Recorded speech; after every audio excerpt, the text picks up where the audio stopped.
Makanya saya mohon siapapun yang mencintai agama ini harus banyak baca.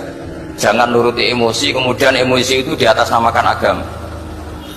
Di Sahih Muslim itu ada cerita, ini termasuk hadis pegangan kan Sahih Bukhari Muslim.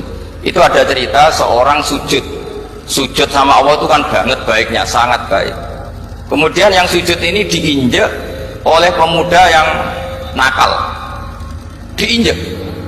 Ketika diinjek, yang sujud spontan ngomong begini,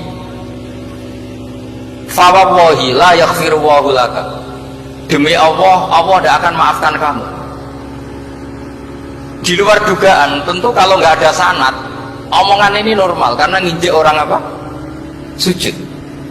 Tapi di luar dugaan, Allah mewahyukan ke Nabi di zaman itu, disuruh bilang sama orang yang sujud itu, Allah ngendikan, manggalladzi yata'alla alayya alla aghfira li fulan faqad ghafartu lahu wa ahbattu amalah.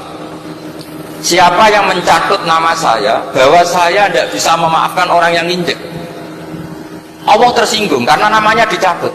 Saya ini Tuhan bisa menyiksa dan bisa mengampuni. Kenapa sifat saya jadi satu hanya menyiksa? Sifat ampunan saya di mana? Itu kalau nggak sanad tidak bisa. Saya ulang lagi, Allah itu apa?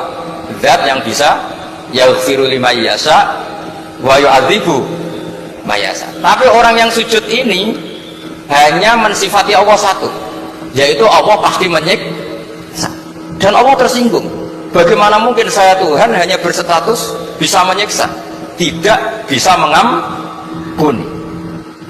Akhirnya orang ini disalahkan, malah yang sujud tadi bilang ke orang itu, sujudnya saya hapus pahalanya, dan yang nginjek saya hapus dosa. Tapi ya bukan berarti terus kamu boleh nginjek orang sujud, ya enggak. Artinya gini loh, saya hanya memperkuat moderator tadi, berpikir agama itu berdasar sanad. Kalau nuruti emosi pasti kita akan setuju Allah tidak ngampuni yang menginjak.